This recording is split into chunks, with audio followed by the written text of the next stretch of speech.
As a show with a gentle form of humor and valuable lessons, the program had a long 8-year stay in American television history. There are a few memorable characters, including Barney Fife, played by Don Knotts, an endearing but inept deputy. Knotts' interactions with Griffith's character were funny and one of the program's highlights, earning him 5 Emmys.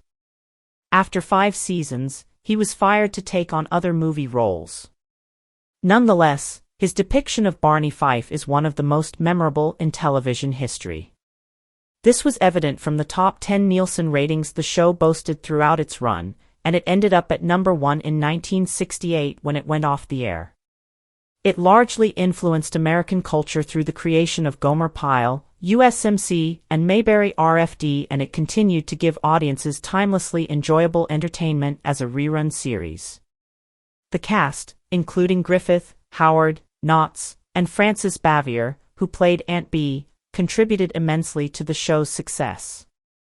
In contrast, Ron Howard's experiences on the show would determine his future in Hollywood. The Andy Griffith Show was an opportunity for Ron Howard to grow as an actor and find a new stage in his career. Landing the role of Opie Taylor, the boy next door and happy-go-lucky son of Sheriff Andy Taylor, Howard was only 6 years old when he was cast on the program. In no time, he captured the audience's imagination with his curiosity and penchant for warmth. His first role was a great success with viewers, setting a good start for him to become one of the most famous directors in Hollywood. Fortunately, the series had veteran actors like Andy Griffith and Don Knotts who adopted Howard into the show. They escorted him through the shoot, with Griffith being very influential in Howard's life on and off camera, tutoring the kid like a father and teaching him the principles of decency and perseverance. While filming, Howard liked the presence of coworkers, but it was challenging to be an actor, a student, and a child at the same time. Nevertheless, these early experiences helped shape the resilient and dedicated professional he would later become. Despite all the fame, Howard was still just a kid trying to fit in, and his peers often teased him about his role as Opie. He later admitted that although he loved acting, he sometimes struggled with the attention it brought. The show came with several opportunities and, at the same time, presented a rather complicated experience since there were children acting on camera. A memorable moment occurred during the filming of the opening credits when Opie throws a rock into the lake. Young Howard couldn't toss it far enough to make the splash needed for the shot, so a crew member would throw another rock simultaneously to ensure the splash aligned with Opie's throw.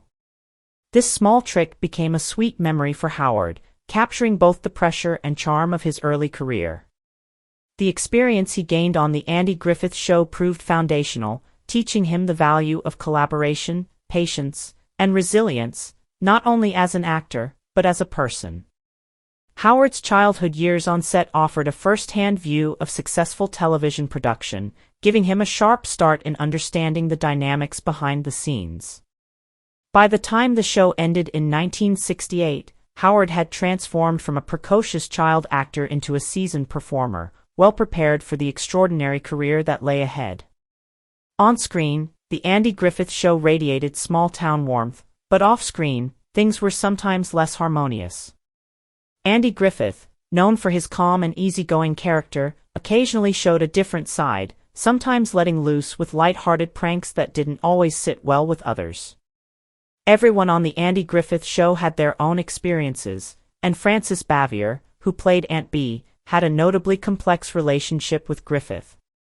A seasoned Broadway actress, she reportedly found Griffith's playful antics distracting and unprofessional, leading to occasional clashes between the two. Griffith wasn't the only one stirring up mixed feelings on set. While Don Knotts and Griffith remained lifelong friends, there were moments of tension, particularly about the show's future direction.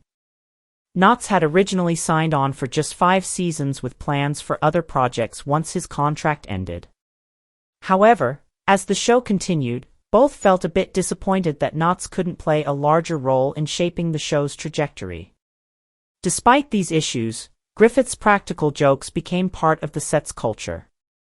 One of his favorite targets was Knotts himself. He would often wake him from naps by dropping metal film cans to startle him. Though surprised, Knotts took it in stride, and the two developed a strong bond, creating an on-screen duo that fans adored and could sense was genuine. Even George Goober Lindsay wasn't spared from Griffith's pranks, once waking from a nap to find duck guts strung around his dressing room. Though all in good fun, Griffith's pranks sometimes clashed with serious cast members like Frances Bavier. A New York-trained actress, she didn't appreciate his laid-back, small-town style of comedy. Off-screen, their dynamic was far more complicated than it appeared on camera. Yet, they both maintained professionalism while filming, ensuring that their differences didn't affect their work.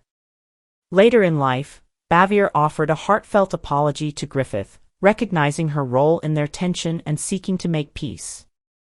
Ultimately, the cast's professionalism triumphed over any off-screen issues.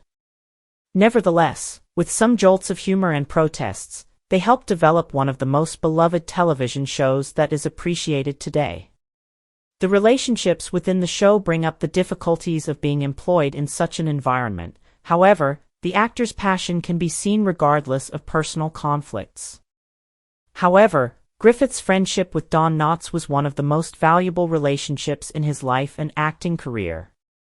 They were funny together, both very quick-witted, and developed great on-screen chemistry, which formed the basis of the show. Off-camera, they remained friends even when Knotts decided to exit the show in 1965. Griffith was deeply affected by Knotts' departure but realized that the show was never as good as it was with him. They remained friends until Knotts died in 2006, which indicates the true extent of their friendship. To honor him, the people of Morgantown started a campaign to erect a statue of Knotts at the Metropolitan Theater in downtown Morgantown. This statue, created by local artist Jamie Lester, was installed in 2016 and remains a kind tribute to Knotts' tremendous legacy. Finally, while Griffith could argue and fight with cast members now and then, he was the core of the Andy Griffith Show, forging more than mere professional ties to create the essence of the show's on-screen teamwork and guarantee its success. His guidance in working with Ron Howard and his deep friendship with Don Knotts became the basis of not only the program's appeal, but also a part of television history itself. And in the years that followed, as audiences rewatched the classic show, the behind-the-scenes stories continued to grow in fascination. Fans learned how this calm, idealized version of Americana was built upon a set full of quirks, rivalries, and genuine connections, human elements that ultimately made the magic possible. The legacy of the show extended beyond television into American culture itself, inspiring community values and reminding viewers of the power of kindness, patience, and forgiveness. Ron Howard, as he matured into a visionary director, often reflected on his time in Mayberry.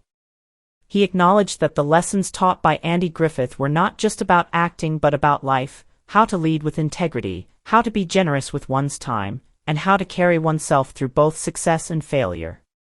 Andy Griffith had that rare gift of making people around him feel seen, valued, and heard.